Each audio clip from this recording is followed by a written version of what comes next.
But electric cars, right? Trump's now saying that, you get 25K. So here's the deeper deduction. issue. If I may, So why should taxpayers have to eat that cost instead of, Chinese people subsidizing it overseas? So you get to the real problem when you start using the word subsidizing. Here's the real problem with the electric cars.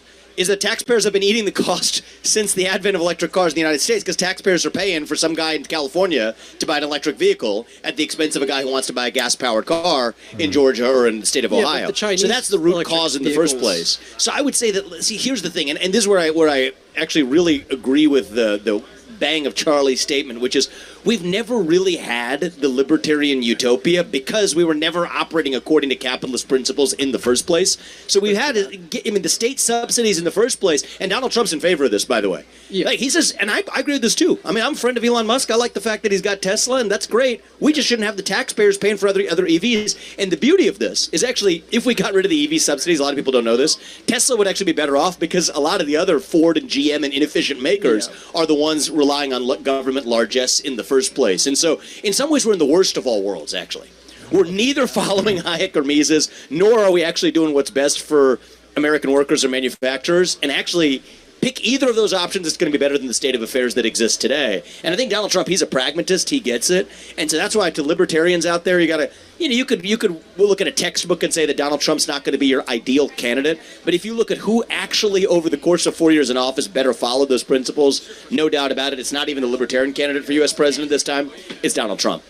So my main concern for the Republican Party going forward is their insistence on tariffs. Trump has proposed somewhere around 60% tariffs of China and 20% tariffs on the rest of the world. This is extremely concerning. I mean, this is a return to Smoot-Hawley back in Hoover. Yeah, so tell me why. So tell me what tariff. I'm pretty sure we're only putting tariffs on things that we also make ourselves.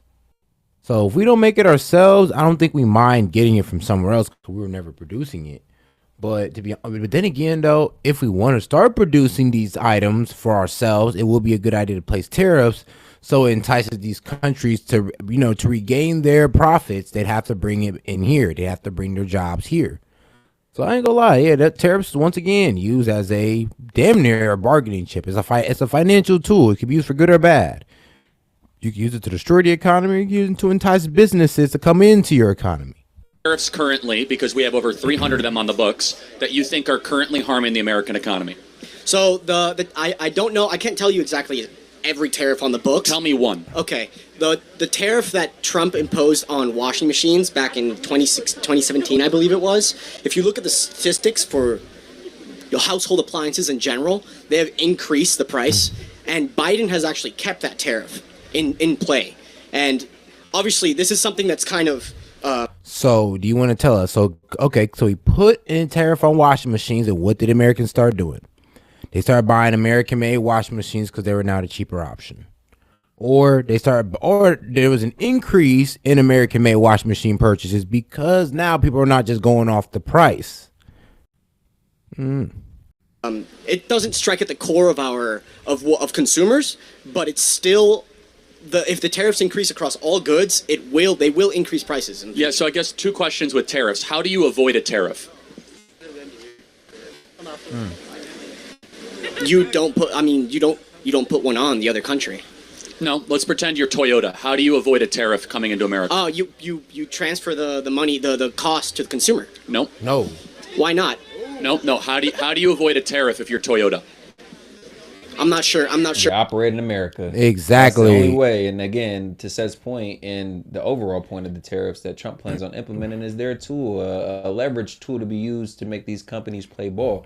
Like, you can't go over here and operate in China, South Korea, or what have you, get a tax benefit, cheap labor, and then send your product back over here and still mark it up 200-300%. Just to be able to turn a profit. And you're double dipping. And you're selling cheaper than American-made products, so you're also destroying American companies. You're double dipping, and you're only benefiting you, the company, You're not benefiting America, the local economy, and we can't let it be done. Honestly, that's what's hurt us. So sorry if you got to pay more for your Chinese-made goods, but guess what? If And we that's just what's increased the trade deficit with China, is this exact fact. Like, yeah, because y'all spending too much money on Chinese goods instead of American goods, and then you're wondering when these factories close down, you don't have a job. What the hell happened? You bought yourself out of a job. and they're able to operate freely with cheap labor, send their product over here, and turn an insane profit.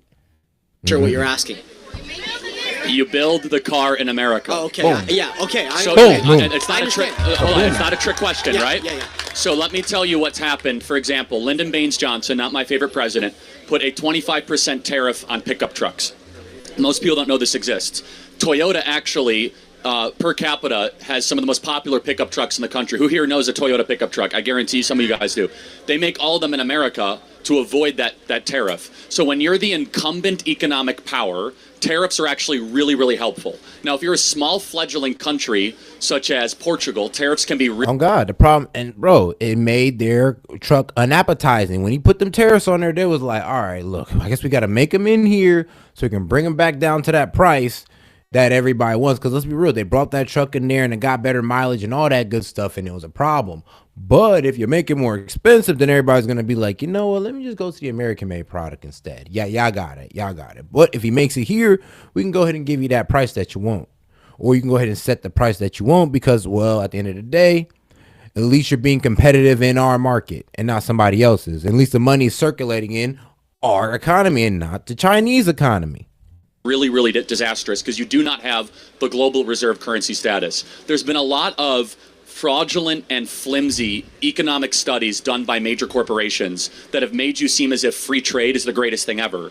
But for example, solar panel tariffs, pickup truck tariffs, even household appliances and electric tariffs, what happens over time is these companies want to do business with us, so they end up bending the knee and building their plant in America, Right, but- which is great for industry, great for our jobs. It's not a zero-sum game. You realize that when you're building something here that could be better. Bro, what is a tariff to y'all? Because, what are you going to say? It's a tax that's passed down to the consumer? Because that would be wrong. Like, do y'all actually know the literal definition of a tariff? Or, like, because I think some of y'all really think that a tariff is a tax passed down to the consumer. I really think some of y'all are that, like, uninformed. Please let me know what you think a tariff is, because I think that's y'all definition. Built somewhere else, that money could be spent. Oh, hold on. No, this is interesting. Yes. So, of course, it could be cheaper in China. Yes. But wouldn't you rather have Americans be employed to make it? Well, that's my choice as a consumer. It's not a choice of the government to impose a tax to tell me where to buy it. Well, actually, Vivek can chip in. This is where we have a moral difference. I think our government actually has a moral obligation to employ its citizens before the cheapest. Yes, it is a tax on imported goods. You're right. Anybody says, whoever said it's just a tax, you are severely, is not just a tax. It's a tax on what? You got to say the whole thing for it to be correct. Possible good. So let me. All right, appreciate you, Who might have been Kirsten. following me now. I'm pretty libertarian in my instincts. Let me just ask you a question about this. If another country is applying a tariff to the United States on our own goods, is it fair game to say that we got to play by the same rules in both directions? Well, I'm a fan, honestly, of turning the other cheek in that sense. See, so that's where you're gonna differ. Because I'm pretty. Yep, you're gone, bro, because you don't even know what a tariff is. You didn't even give the proper definition. Everybody else gave you the real answer, and you couldn't even. Nah.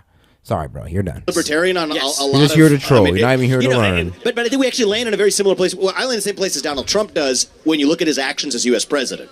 All right, what he did as U.S. president was, because I'm going somewhere with this.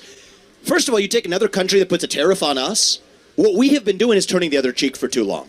And I am a big fan of following our Judeo-Christian values in the country and the way we live our lives, but not in our economic policy to turn the other cheek when we're being slapped by other countries with tariffs on the other side. Because you got to be strong enough to protect who you are. So number one is, with Donald Trump, you actually end up looking at what he ended up doing. Tariffs he slapped down are actually to countries that have been applying those tariffs to us asymmetrically. That's not free trade. That's not playing by the same set of rules. Now you'll see some other cases where tariffs were applied, but they say, oh no, is the other country actually applying a tariff? There's a lot of ways to apply a tariff. One of the ways you apply a tariff is you get state sponsorship. So in those other countries, even in Japan, even in other countries around the TPP partnership, What they do is those governments support their own companies when our own government does not support those industries here. That effectively is a tariff because it makes our own companies less competitive. So in some ways, this whole debate about tariffs and Donald Trump, two things are true about it. One is Biden's kept every one of the tariffs that Donald Trump has, so it's not a choice between the two candidates. Number two is pragmatically, when you look at the way Donald Trump did this, he's a pragmatist. What he ended up doing was just applying a tariff to countries that already applied one to us, directly or indirectly. And even as somebody who leans pretty libertarian, I'll tell you, it is totally fair game for demanding that other countries play by the same set of rules that we do, rather than turning the other cheek economically, which is not the thing I think we should be doing in America. Okay. Thank you, man. Thanks. Yeah, and I'll just one more. You do not have a free market, which embedded in the idea of a free market is that you have an independent rule system. If one country's tariffing you and you are not, in fact, then you're actually disadvantaging your country for no particular reason. Okay, so what is wrong with y'all? Hold on, God damn it. A tariff is not a tax. It's a tax imposed on imported goods. You just can't say it's a tax because that's incorrect. If you walked up to somebody and say an economic professional and you told, oh yeah, an import is just is a tax, and he hit you with on what? Because it's a tax on what? Because there's a reason we call it a tariff.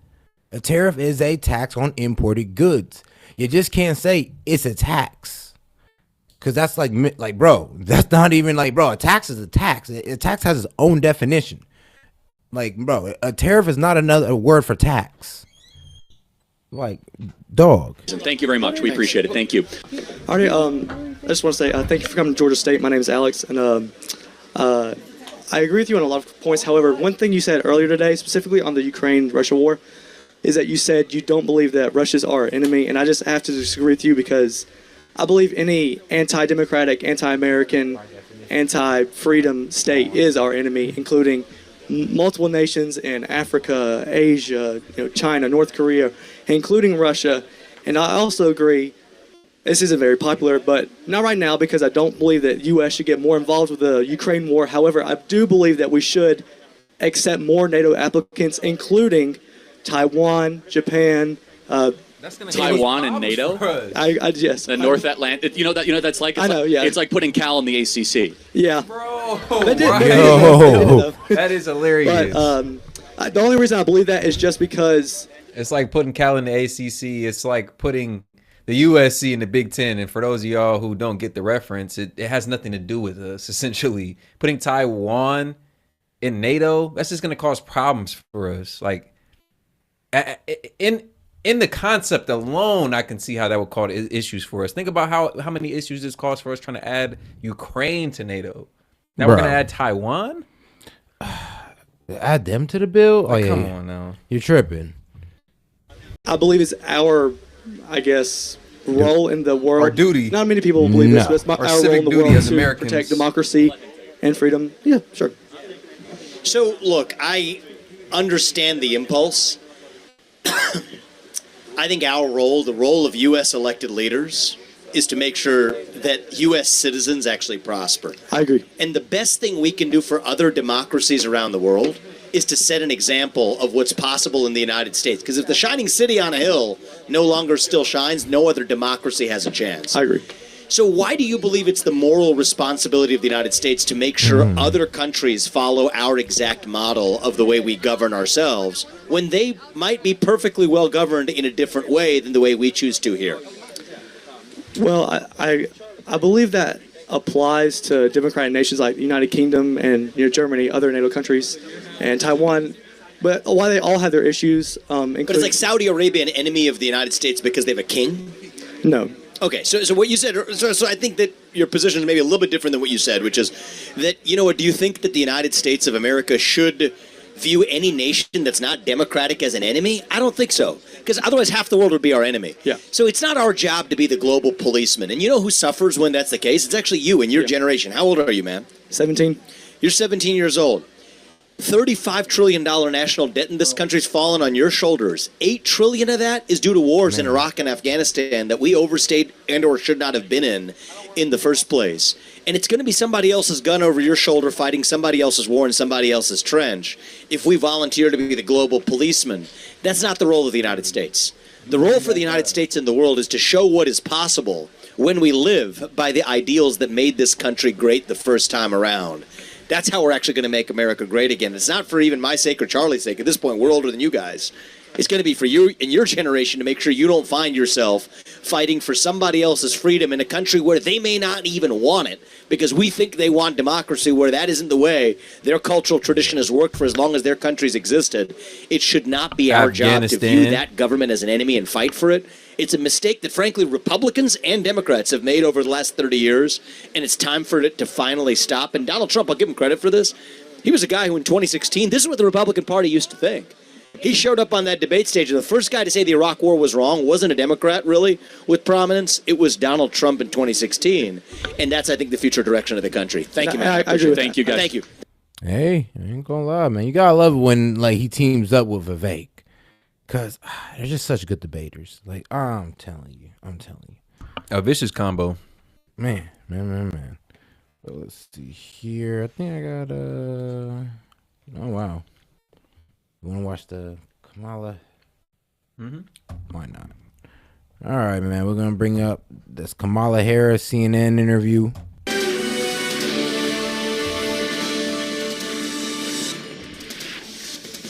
And welcome. We are live from Chester Township, Pennsylvania, Delaware County, one of the critical counties around Philadelphia that will help determine who wins the White House. Welcome to CNN's presidential town hall with the Democratic nominee, Vice President Kamala Harris. I'm Anderson Cooper. Now, in this room, we have assembled a group of 32 Pennsylvania voters who say they are still undecided or persuadable. All of them are registered to vote. Some cast votes for Joe Biden in 2020, others for Donald Trump. Some didn't vote at all, and for some, this is their first election. Many are leaning right now to one candidate or another, but they all say they have yet to make their final choice. Now, we found these voters working with a nonpartisan research firm, as well as business and religious groups, universities, and other civic organizations. These voters are asking their own questions tonight, selected by CNN to cover a variety of topics. You may see them holding a piece of paper when they're asking their question. It has their question on it. That is a question they have come up with. It has not been edited in any way by CNN. We also invited former President Donald Trump to participate in a town hall or a debate. He declined. Ladies and gentlemen, please welcome Vice President Kamala Harris.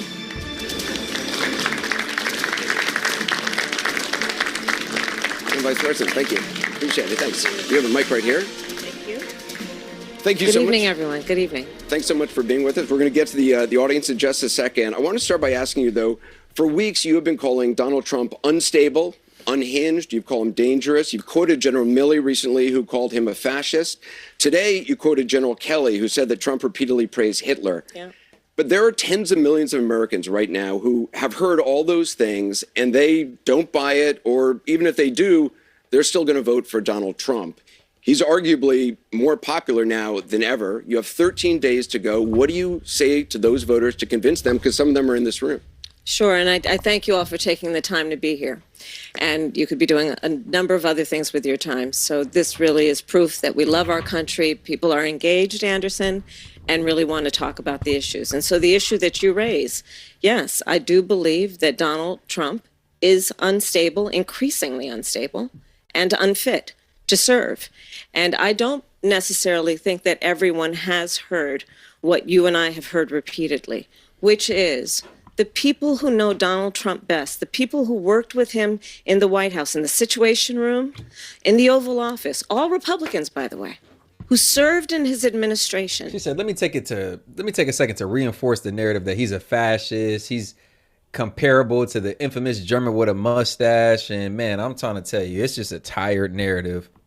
Even if you're not a Donald Trump lover, you kind of hear that and you go like, wait a minute, he's not that bad. He ain't never killed nobody. He never genocided a whole race of people. Like, come on, man. The comparison to Hitler is a little bit, it's a stretch to say the least. And shout out, quick pause for the cause, man. We got over 1,500 of y'all in here, man. Let's get the likes up. Got about 600 likes. Let's go for 700 chat. 700 likes on this, man. We can increase the conversation, increase the push in the algorithm, get more people from both sides on here, man. We got less than 2 weeks away from election. It's a very, very important time in our country's history. More people need to be informed. It doesn't matter if you're for Kamala, for Trump, man. Let's increase the discourse. So let's get some more folks in here. Double tap the screen, or you can hit the 3 buttons in the upper right-hand corner, man. Let's go. His former chief of staff, his national security advisor, former secretaries of defense, and his vice president have all called him unfit and dangerous. They have said explicitly he has contempt for the Constitution of the United States. They have said he should never again serve as president of the United States. We know that is why Mike Pence is not running with him again, why the job was empty. And then today we learned that John Kelly, a 4-star Marine general, who was his longest serving chief of staff, gave an interview recently in the last 2 weeks of this election, talking about how dangerous Donald Trump is. And I think one has to think about, why would someone who served with him, who is not political, a 4-star Marine general, why is he telling the American people now? And frankly, I think of it as he's just putting out a 911 call to the American people. Understand what could happen if Donald Trump were back in the White House. And this time, we must take very seriously those folks who knew him best and who were career people are not going to be there to hold him back. At least before, there were folks who we know what he would say, but they would restrain him. Imagine now Donald Trump in the Oval Office, in the Situation Room, he who has openly admired Dick. How did they restrain him if he fired him? Like, that's the so funny thing. Oh, we're not going to be there to restrain him. They're not even there now. They weren't even there then to restrain him. How do they restrain the president? With what? The staff around him that he fired? Not like he was firing people in the Senate. Like, make it make sense here. Dictators said he would be a dictator on day one. The former chairman of the Joint Chiefs of Staff has said he is a fascist to the core.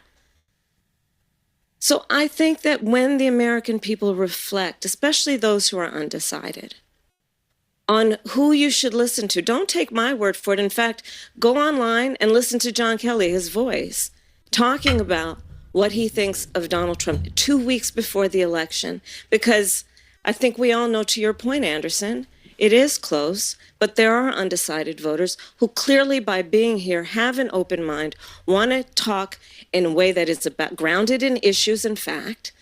And when they hear these facts, I think it compels a lot of people to be concerned about the future of our country with Donald Trump at the lead. You've quoted General Milley calling Donald Trump a fascist. You yourself have not used that word to describe him. Let me ask you tonight, do you think Donald Trump is a fascist? Yes, I do. Okay. Yes, I do. Cool. And I also believe that the people who know him best on this subject should be trusted. Again, look at their careers. These are not people, with the exception, I think, of only Mike Pence. These were not politicians. These are career people who have served. So should we believe all the career people that came out on Tucker Carlson saying slanderous things about you, Kamala? I mean, they're career people. They've been in government. They've held spots in government before, and they're coming out against Kamala, telling us that she's lazy, that she slept with Willie Brown while he was married, that due to her relationship with Willie Brown, she was able to be lazy and only work 2 days a week. Yeah, it completely catapulted her career in politics. Yep, making 6 figures and put her on as DA. She was appointed in positions over more qualified candidates simply because of her relationship with Willie Brown. So, and these are people who've been around Kamala and who've seen her work before. Judge Joe Brown, amongst others. Yeah, Judge Joe Brown, should we believe what he be saying about Kamala and her race, about her father? These are career people, a whole judge, right? There's even another Hindu woman who sat down with Tucker Carlson, who worked with Kamala Harris' campaign, who told and, could account for all the things that were, we, the general public didn't know about Kamala when she came into politics in California. Spoke on it with vivid recall and memory. Mm-hmm. In the highest roles in national security, who have served as generals in our military, who are highly respected, talking about the person who would be commander-in-chief, not to mention what we know and what they've told us about how he talks about the military, servicemen and women, referring to them as suckers and losers. Never said that. How he demeans people who have taken an oath to sacrifice their life for our country. I mean, you kind of demean the those Golden Star families when you didn't show up to their funeral? I mean, isn't that pretty damn demeaning? But okay though, okay. I guess when Trump talks and y'all show actions, no, oh man, that's crazy. That's crazy. So everybody blames Trump for something he never said, but everybody can see obviously that Biden and Kamala never showed up to these families' funerals, and y'all okay with that? That's his right with y'all? All right then. And I do believe, Anderson, that part of this is why, even just this week, I traveled this state Couldn't be me. and others with Liz Cheney, former Congress member who was a very high-ranking Republican. She has endorsed me. Her father, the former Vice President of the United States, Dick Cheney, is voting for me. Over 400 previous members of the administration, from Ronald Reagan to both Presidents Bush to Donald Trump even, have endorsed my candidacy. And the reason why, among them, is a legitimate fear based on Donald Trump's words and actions that he will not obey an oath to support and defend the Constitution of the United States. He himself has said he would terminate the Constitution of the United States and wants to earn your vote to stand again behind the seal of the President of the United States? No one standing behind the seal of the President of the United States of America should be in that position saying they want to terminate the Constitution of the United States. This is Annalise Keene. She's from Philadelphia. She works as a fundraiser for Habitat for Humanity. She's registered with no party affiliation. She says she's a Democrat. She's leaning toward voting for you, but says she's yet to make her final decision, in part because of the conflict in the Middle East. Annalise? Thank you, and good evening, Madam Vice President. Good evening. My question is, as president, what would you do to ensure not another Palestinian dies due to bombs being funded by U.S. tax dollars? She's pro-Palestinian, though. So I will say, and I think this is to your point, far too many innocent Palestinian civilians have been killed. It's unconscionable. And we are now at a place where, with Sinwar's death, I do believe we have an opportunity to end this war, bring the hostages home, bring relief to the Palestinian people, and work toward a two-state solution where Israel and the Palestinians in equal measure have security, where the Palestinian people have dignity, self-determination, and the safety that they so rightly deserve. What do you say to voters who are thinking about supporting a third-party candidate or staying on the couch, not voting at all because of this issue? Listen, I am not going to deny the strong feelings that people have. I don't know that anyone who has seen the images who would not have strong feelings about what has happened, much less those who have relatives who have died and been killed. And I know people and have talked with people. So I appreciate that. But I also do know that for many people who care about this issue, they also care about bringing down the price of groceries. They also care about our democracy and not having a president of the United States who admires dictators and is a fascist. They also care about... How does she do that so smooth? It's like, hey, y'all getting bad at Donald Trump's weave, but Jones, he Kamala's weave towards the TDS. Like, let me talk about some main problems, and then when obviously people are looking at me like I don't know what I'm talking about, let me hop on Trump. Hard pivot back to Trump.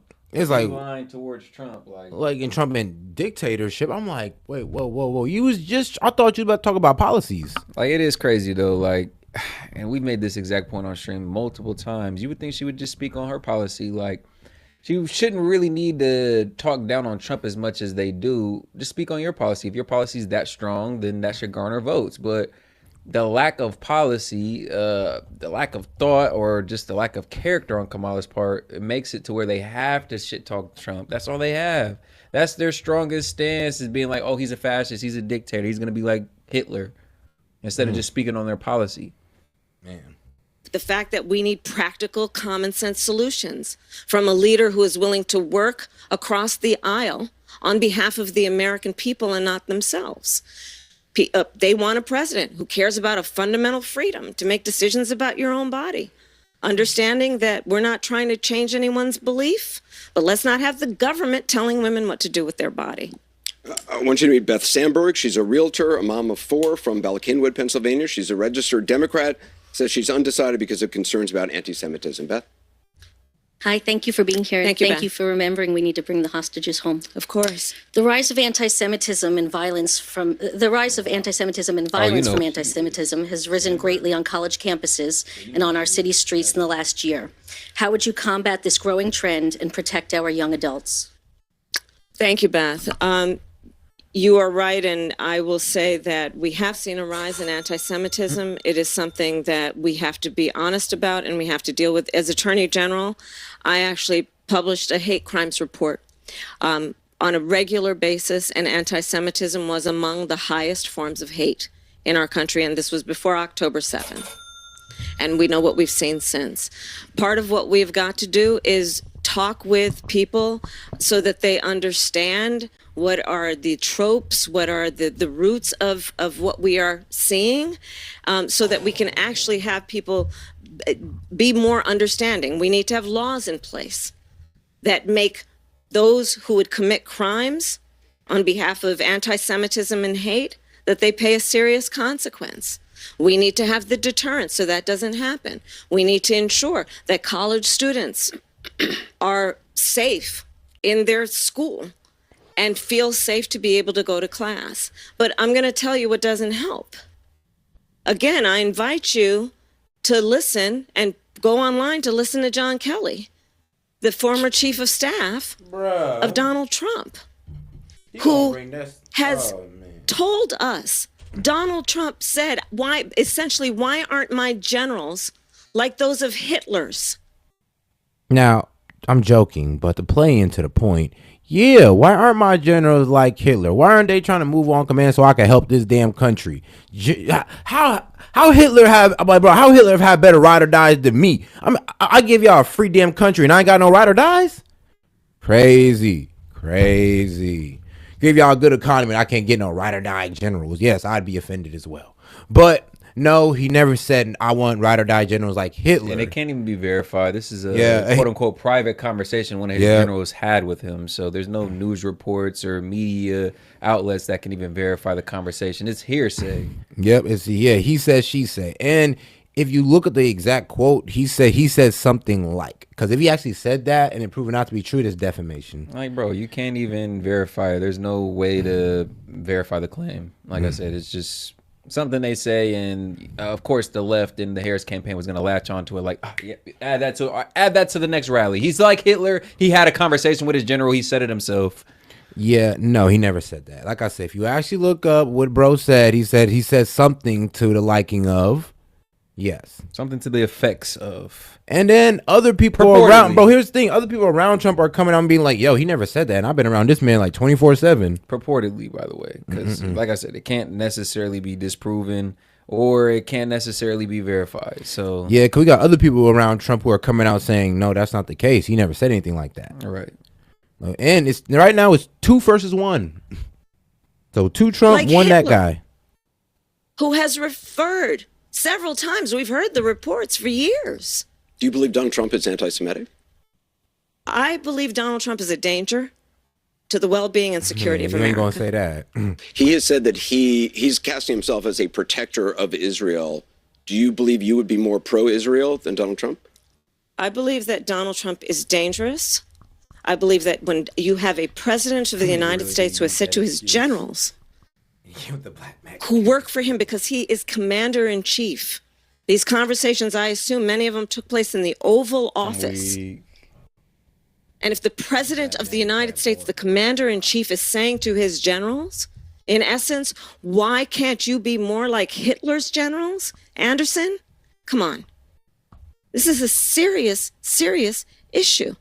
And we know who he is. He admires dictators, sending love letters back and forth with Kim Jong-un. Talks about the president of Russia, and then most recently the reports are that in the height of COVID, when most Americans could not get their hands on a COVID test, Americans were dying by the hundreds a day. he secretly sent COVID tests to the president of Russia for his personal use. So again, That's never been confirmed either. Now, I did look it up, and the Kremlin did confirm that they received COVID tests, but they did say no, it wasn't before the American people. And then they also could not neither confirm that Trump even contacted Putin at that time.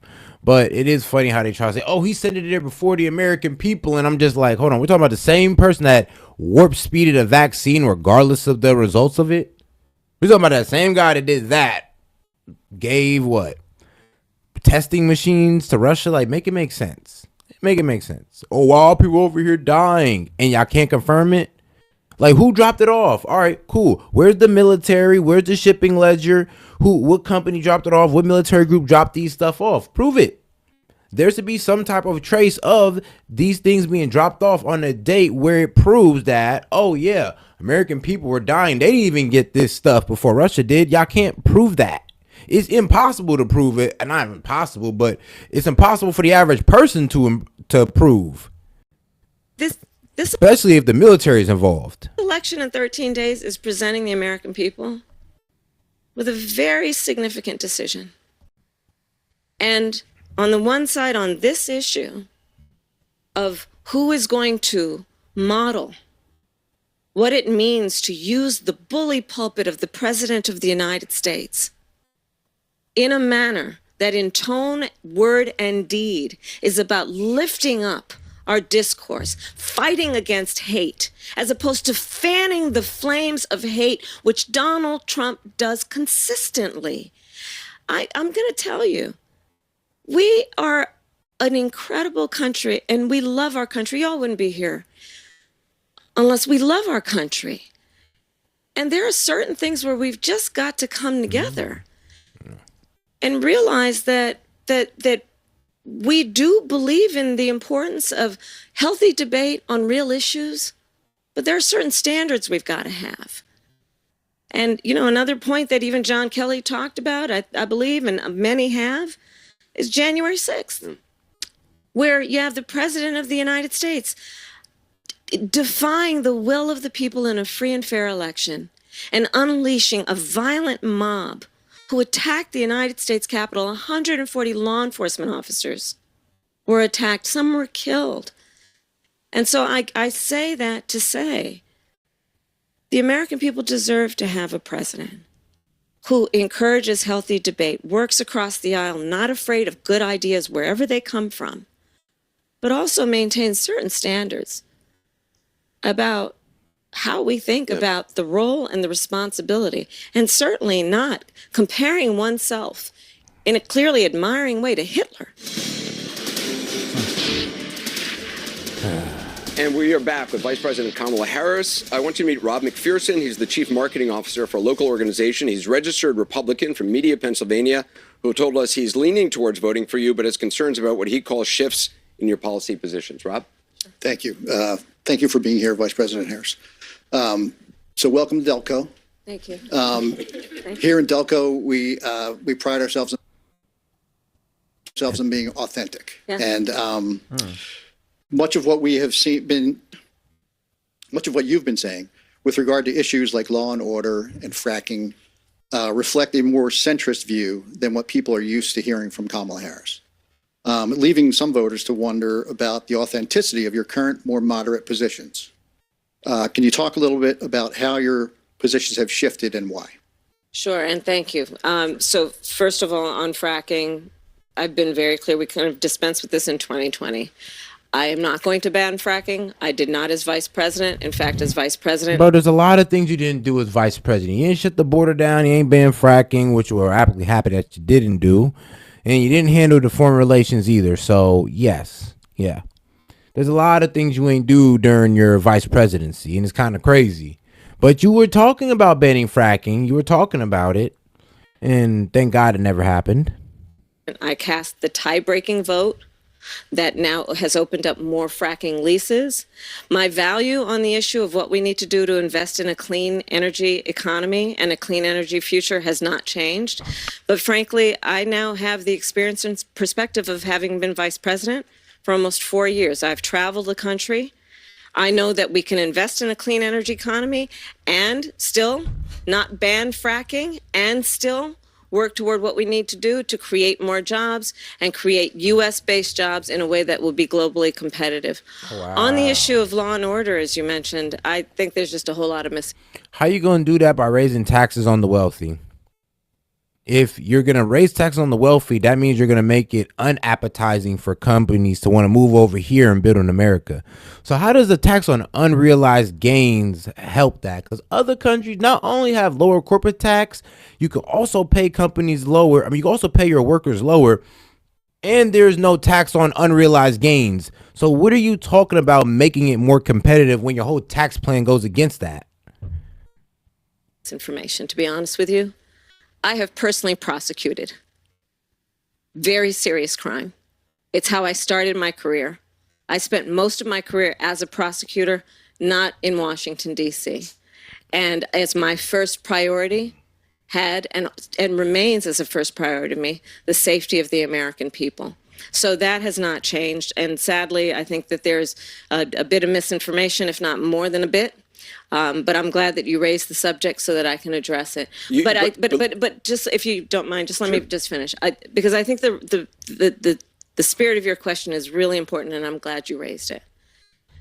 Our country deserves to have a president of the United States who is not afraid of good ideas and does not stand on pride. If a perspective needs to be informed by different points of view to build consensus and to have a common sense approach. I'm never going to shy away from good ideas. And I'm not going to feel the need to have pride associate with a position that I've taken when the important thing is to build consensus to fix problems. I believe in fixing problems. I love fixing problems. And so I pledge to you to be a president who not only works for all Americans, but works on getting stuff done. And that means compromise. And it doesn't mean compromising your values or your principles, but it does mean working to get stuff done. And I pledge to you I will do that. Just to be clear, though, what he's referring to, and you point out to when you're running for vice president in 2020, you were not talking about banning fracking, but... No, Anderson, I pledged that I would not ban fracking. Right, I know. You said you would not ban fracking. Correct. You had... In 20... Lie again. Now, you know, bro, do I really need to play the video of Kamala Harris 4 or 5 years ago talking about banning fracking? Do we really need to go there? Because that's crazy that she even said that. I think we all know that Kamala Harris wanted to ban fracking 4 or 5 years ago. So the fact that she sat here and bold-faced lied so she can't take accountability for nothing. I'm like, at least J.D. Vance took accountability for when he said, oh, I think Trump's Hitler. And he said, I'm wrong. Kamala, just say, look, man, I looked into it and fracking can be a good thing for us. Like, I was wrong. Had said in a 2019 town hall, there's no question I'm in favor of banning fracking. In 2017, you talked about Medicare for all. You talked about 2019, you raised a hand in debate about if border crossings should be decriminalized. Are all of those issues, which those are not your positions now, are all those issues that you're saying through consensus and getting stuff done you have evolved on? Well, no, let's take, for example, the issue of Medicare. My point has always been that access to health care should not just be a privilege of those who can afford it. It should be a right for all people. So that is why I have worked on doing what we have done to, one, allow Medicare to negotiate against the big pharmaceutical. And for those of y'all who are like, oh, God damn it, Kamala, the lies continue, man, we get it. We gonna finish that off probably tomorrow for y'all, man. But the moment everyone has been waiting for the real S&K media fans, bro, I know this is y'all favorite part of the stream. We're gonna get right into it, man. Without any further ado, Conspiracy Hour, man. Take a second if you haven't already. Like the video, double tap that screen, you hit the 3 buttons in the upper right hand corner, man. Show some support to the show. Let's get right into it. Tonight's topic.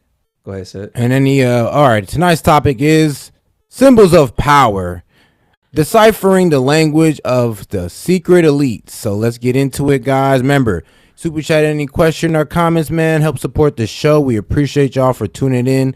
Let's get into it. Let's keep it interactive as we close out, y'all, man. We love engaging with y'all. So again, anything, thoughts, questions, comments, anything you want to get off your chest, go ahead and super chat in. Add to the quality of the show. Engage with the chat. Let's do it. First in symbols, logos on products, images and ads, political emblems. These aren't just decorations. They're crafted to influence our emotions and decisions. But how do they do it? Our brains process symbols rapidly. When we see one, signals go straight from the visual cortex to the limbic system, the part of our brain that evolved first, sometimes called the lizard brain. Is this an episode about lizard people? No, today we'll be talking about humans. Hello, lizard people can shapeshift into humans. This episode is not about lizard people. Lizard. Lizard. Lizard. Lizard. Keep working on it. The limbic system handles emotions, behavior, and long-term memory. It bypasses rational thought, triggering emotion. And shout out my man Dennis, man, with the $2 super chat. We appreciate the support, man. Just ain't had too much. Just want to show some support. All right, let's get back into it, guys. 1,500 of y'all in here, man. 1,500 of y'all in here, man. Let's get the likes up. Let's go for 700 likes, chat. 700. We appreciate the support. Let's break some records tonight. Working on it. The limbic system handles emotions, behavior, and long-term memory. It bypasses rational thought, triggering emotional responses without our awareness. Marketers nudge us toward their products by using symbols linked to positive feelings, happiness, security, success. McDonald's golden arches evoke comfort and familiarity, especially in children. Yeah, I'm more of a White Castle guy. Politicians use symbols of patriotism and unity. A flag behind a candidate isn't accidental. It's meant to associate them with national pride. Colors are strategic. Red stimulates urgency. Blue conveys trust. Yeah, I don't trust red or blue. Smart. Neuroscience shows that symbols can activate our brain's reward system. Familiar logos release dopamine, a neurotransmitter associated with pleasure. This creates brand loyalty. The exposure effect means the more we see a symbol, the more we tend to like it. Negative symbols influence us too. Warning signs trigger caution, making us subconsciously seek safety. To influence millions of people, flooding our limbic systems with emotionally charged symbols is an effective way to engage our instincts and shape our behavior. We don't realize we're being controlled. So what are these symbols, and where do we see them? And big question, who's creating them? I think you know the answer. Lizard people? No, the Illuminati. Hey, shout out Sergio Garcia, man, $5. And it's your first super chat on the live stream, man. We appreciate the honor. You honor us. He said we appreciate y'all, man, and we appreciate you right back, dog. Appreciate you. Appreciate you. All right, man. Back to the show. So what are these symbols, and where do we see them? And big question, who's creating them? I think you know the answer. Lizard.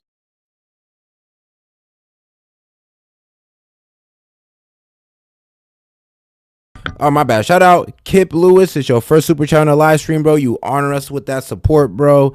First, and you just ain't had too much to say. Just want to show some support. Appreciate you, dog. Yes.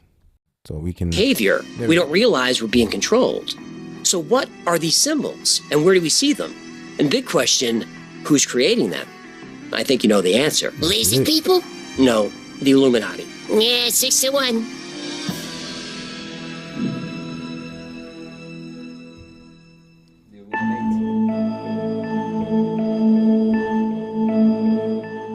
The Illuminati flood our brains with their symbols every day. There's no way we can avoid them. Here are a few you see all the time. The triangle or pyramid, often with an eye, represents surveillance. When you hear the word pyramid, you think of the pyramids of Egypt, which have been there for thousands of years. Pyramids remind us we're being watched by an ancient power that will endure long after we're gone. Sometimes the pyramid is shown unfinished, symbolizing work still in progress.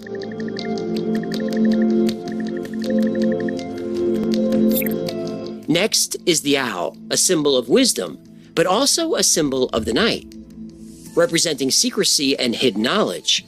Not only are we being watched from the darkness, At any time, we could become prey.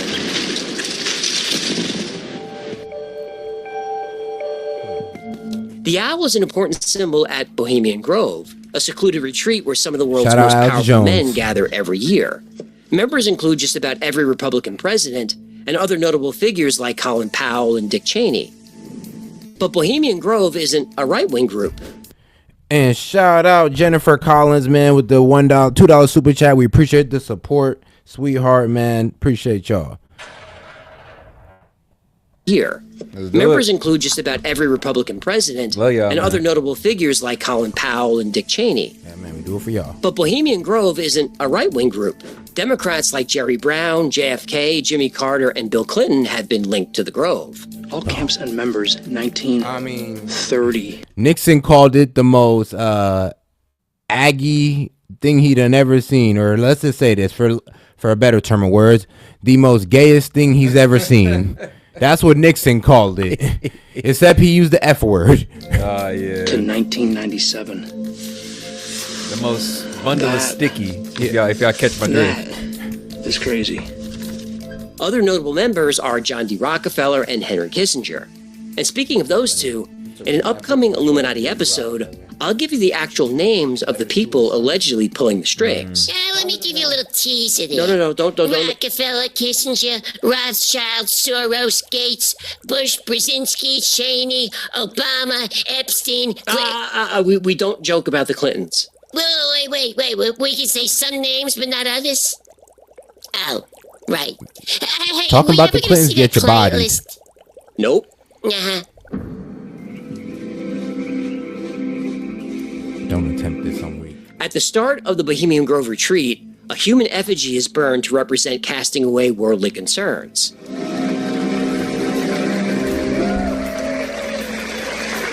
Members wear long robes and hoods, conducting ceremonies and ancient rites that resemble occult and pagan practices. The owl is in his sleepy temple. May all within the grove be reverence before him. Including mock sacrifices. What do you mean, mock sacrifices? Meaning they're not real people. Are you sure they're not real? No. No way, they're sacrificing. They might be sacrificing one of the people they caught. And all of this is done in front of the owl, symbolizing wisdom and hidden power.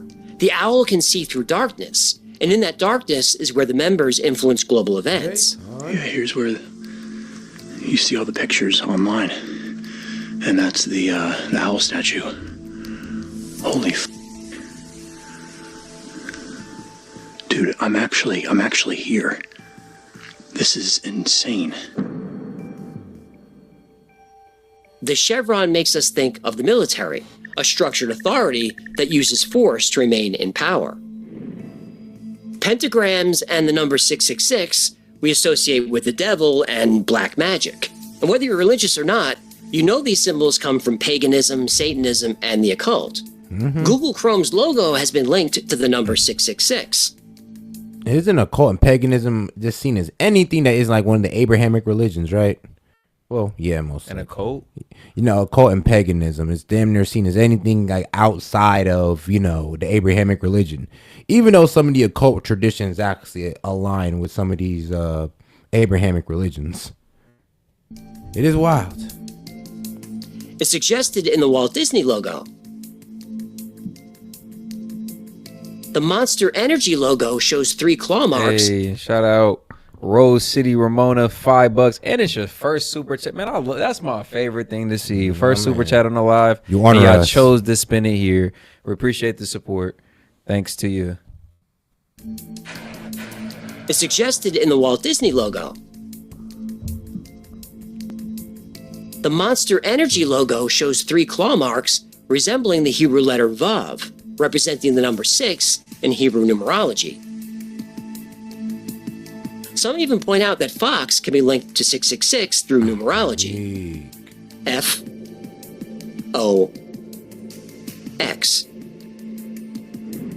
Using symbols, the Illuminati have been slowly pushing humanity toward. And an additional shout out to you because we just seen that super thanks on our other video. So appreciate you for the support. Hey, man. Appreciate it, bro. Toward an ultimate goal.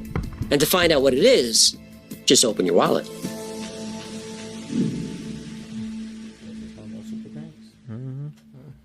and passing them around our entire lives. It seems ordinary, but if you look closely, you'll see symbols that tell a story of a hidden power structure working toward a specific goal. There's the pyramid, ancient and enduring strength, but it's unfinished, suggesting work in progress. We know this because of the Latin phrase above it, annuit coeptis, meaning he favors our undertakings or he favors our work. But who is he? Some say it means God, but the word is ambiguous. There are 13 steps on the pyramid. The number 13 is all over the dollar bill. The obvious explanation is the 13 colonies, but 13 is an important number to the Illuminati, whose leaders come from 13 families.